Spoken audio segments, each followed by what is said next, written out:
What's good, YouTube? Ben here. Welcome to the next video on the channel.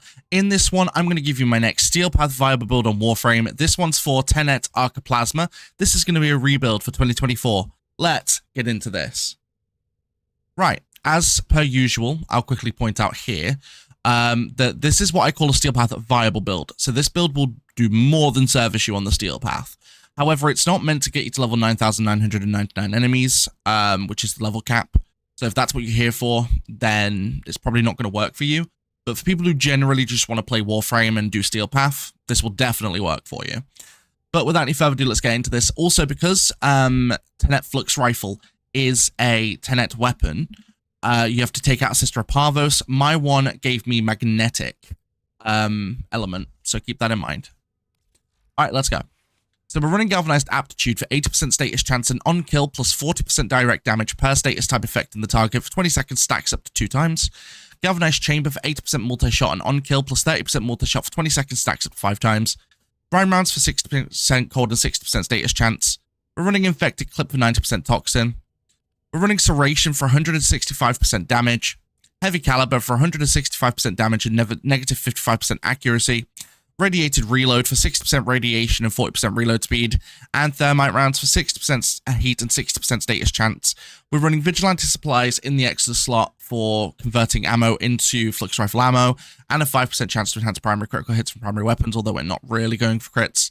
And Primary Merciless in the Arcane slot, which is on rank 5, on kill, plus 30% damage for 4 seconds, stacks up to 12 times the 30% reload speed.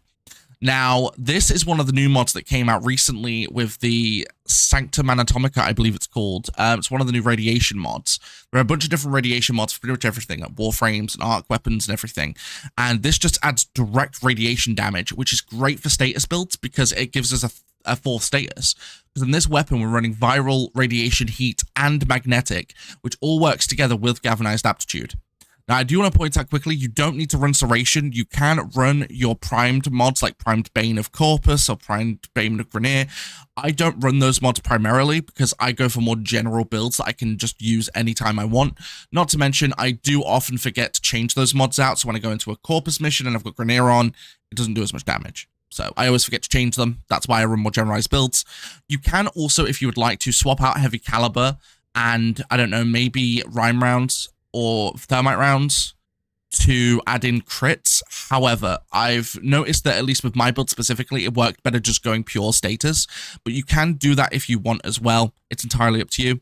But let's jump to the mission. I'll show you what this thing can do. All right, so as per usual, we're here at Oxymoko in the Void, and I'll quickly explain why we're here. So Oxymoko is the Void, and because it is the Void, it's one of the latest game areas on the Steel Path. And being here as well, you're dealing with the Corrupted, which deal with enemies with just health, enemies with health and shields, and enemies with high armor, giving you a more varied example of what your weapon/Warframe can do. So let's jump in. Now, the first kill starts off slightly slow, like most kills do, because of my aim is terrible today.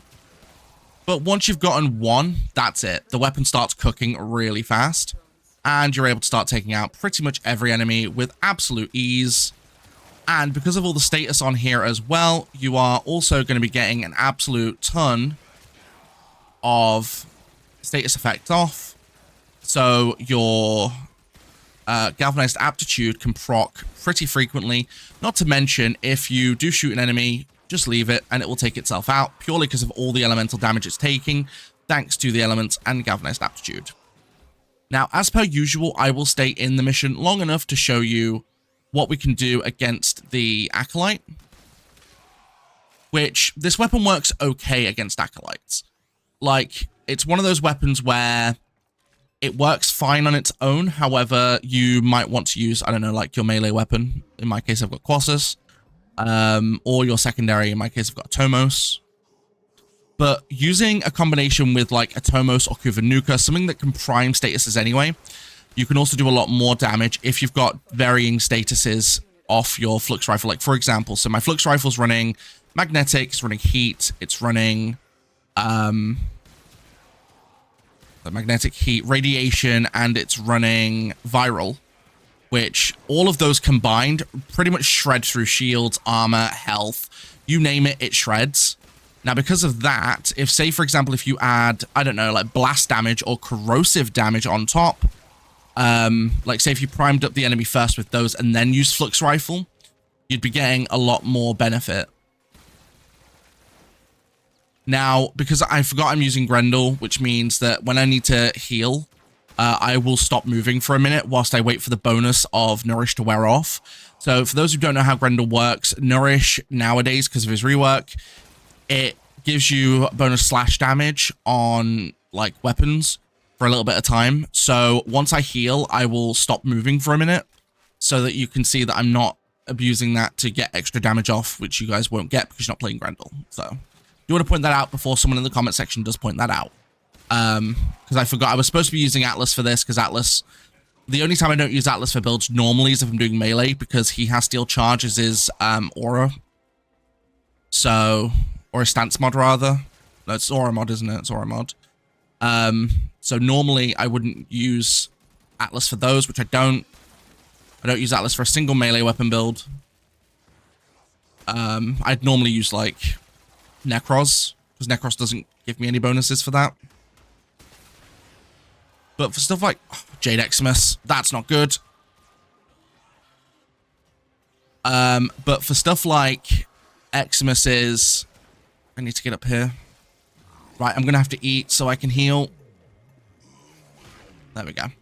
Right, so my bonus will last for a few seconds. Wait for it to wear off.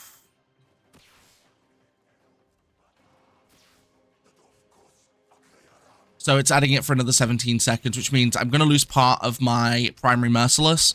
But to be honest, it's absolutely fine.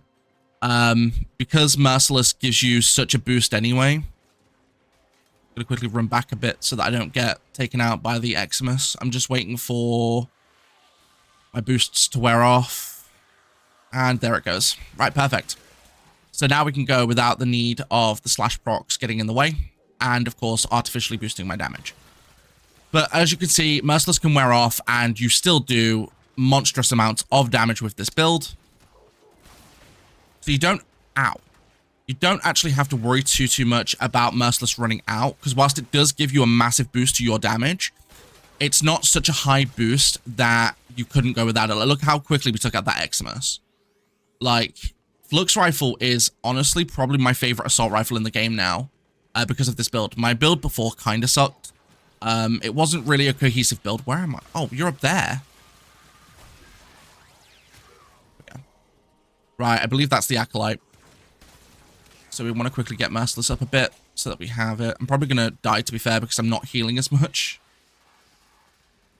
Right, I need to move back.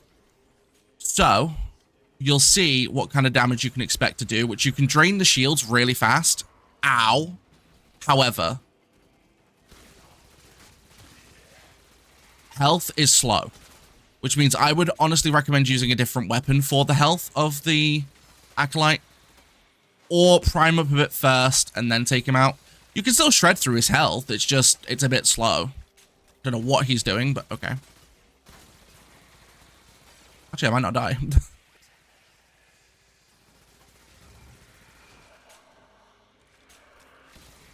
There we go. Acolyte taken. Fair. I thought I was going to die there, but no, we're cool. But yeah, that basically shows off my new Tenet Flux Rifle build. Of course, feel free to copy the build. You know, have fun with it. If you have any recommendations for stuff that you would change, let me know. And if it's something I'd already considered, I'll let you know in the comments why I didn't use it in the end. But yeah, thank you guys so much for watching. Don't forget, you can support the channel further completely for free just by liking, commenting, and subscribing. It really does help with that YouTube algorithm. Don't forget, you can also support the channel monetarily if you'd like by becoming a channel member from as little as 99 pence per month. And don't forget, I do live stream. When I go live here on YouTube and over on Twitch. My streams here on YouTube are in the shorts form feed, so more for mobile. If you want to catch the exact same streams at the exact same time in full 1080p, then feel free to join me on Twitch. That link is in the description of every single video.